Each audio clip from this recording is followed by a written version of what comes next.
ನಮಸ್ಕಾರ, ನಾನು ಅನುಪಮ. ಇವತ್ತು ನಾನು ನಿಮ್ಗೊಂದು ನುಗ್ಗಿ ಸೊಪ್ಪಿಂದು ಚಟ್ನಿ ಮಾಡಿ ತೋರಿಸ್ತೀನಿ. ಅನ್ನಕ್ಕೆ ಬಹಳನೇ ರುಚಿ ಇರ್ತದೆ. ಆಮೇಲೆ ಸ್ವಲ್ಪ ಸಾಮಾನ್ಯದಿಂದನೂ ಮಾಡ್ಬೋದು. ಬರೀ ಇದು ಹೆಂಗೆ ಮಾಡೋದಂತ ನೋಡೋಣ. ಇದು ನುಗ್ಗಿ ಸೊಪ್ಪನ್ನ ಎಲೆಯೆಲ್ಲ ಬಿಡಿಸ್ಕೊಂಡು ತೊಳ್ಕೊಂಡು ತೊಗೊಂಡಿನಿ.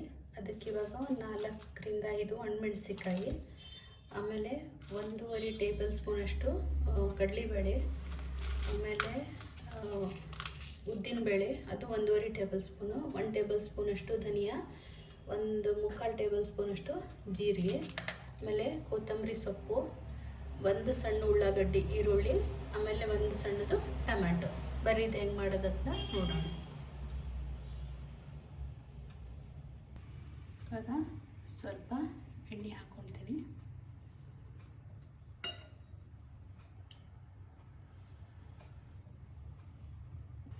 ಈಗ ಫಸ್ಟು ಕಡಲೆಬೇಳೆ,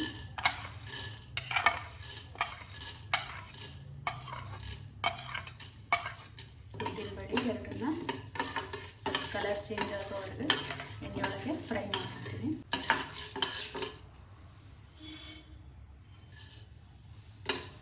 ಈಗ ಧನಿಯಾ ಮತ್ತು ಜೀರಿಗೆನ ಹಾಕ್ಕೊತೀನಿ. ಒಂದು ಸ್ವಲ್ಪ ಫ್ರೈ ಆದಮೇಲೆ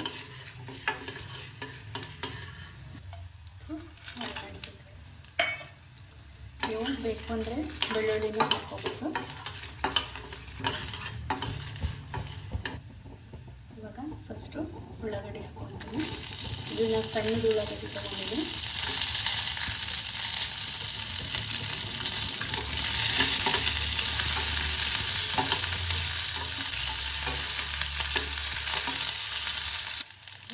ಟೊಮಾಟೊ,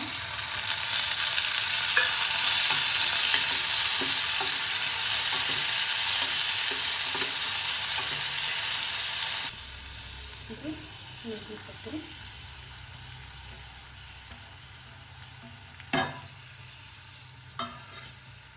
ಆಮೇಲೆ ಕೊತ್ತಂಬರಿ,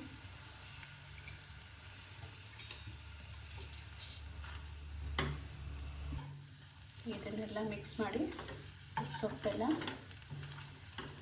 ಬೇಯಬೇಕು. ಅಲ್ಲಿವರೆಗೆ ಲೋ ಫ್ಲೇಮಲ್ಲಿ ಇಟ್ಟಿನಿ.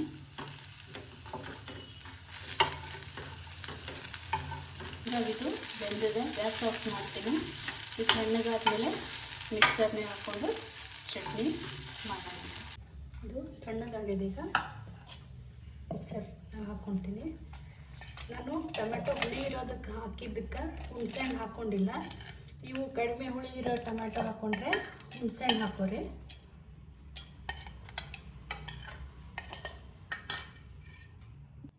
ರುಚಿಗೆ ತಕ್ಕಷ್ಟು ಉಪ್ಪು. ಇದನ್ನು ನೀರು ಹಾಕ್ದೇ ಹಾಗೆ ಗ್ರೈಂಡ್ ಮಾಡಬೇಕು. ಇದು ಇಷ್ಟ ಆಗಿದೆ. ಈಗ ಒಂದ್ಸರಿ ಮಿಕ್ಸ್ ಮಾಡಿಕೊಂಡು ಮತ್ತೆ ಗ್ರೈಂಡ್ ಮಾಡ್ಕೊತೀನಿ. ಆದಷ್ಟು ನೀರು ಹಾಕಬಾರ್ದು.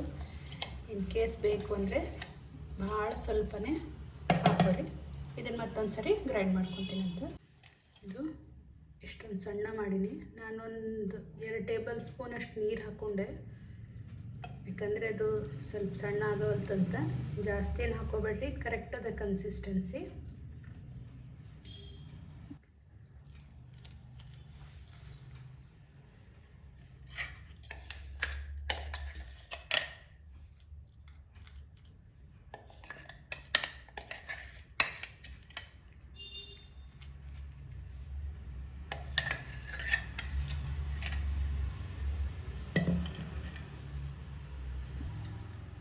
ಇದಕ್ಕೆ ಸ್ವಲ್ಪ ಒಗ್ಗರಣೆ,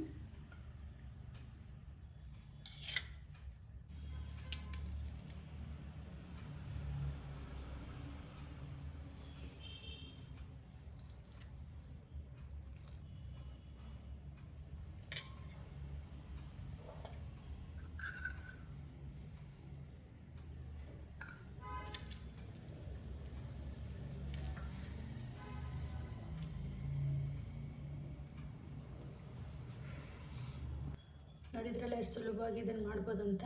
ಎಲ್ಲರೂ ಇದನ್ನೊಂದ್ಸರಿ ಟ್ರೈ ಮಾಡಿರಿ. ಹೆಂಗಾಗಿದೆ ಅಂತ ಕಮೆಂಟ್ ಒಳಗೆ ತಿಳಿಸ್ರಿ. ಮತ್ತೊಂದು ವಿಡಿಯೋ ಜೊತೆಗೆ ಮತ್ತೆ ಬರ್ತೀನಿ. ನಮಸ್ಕಾರ.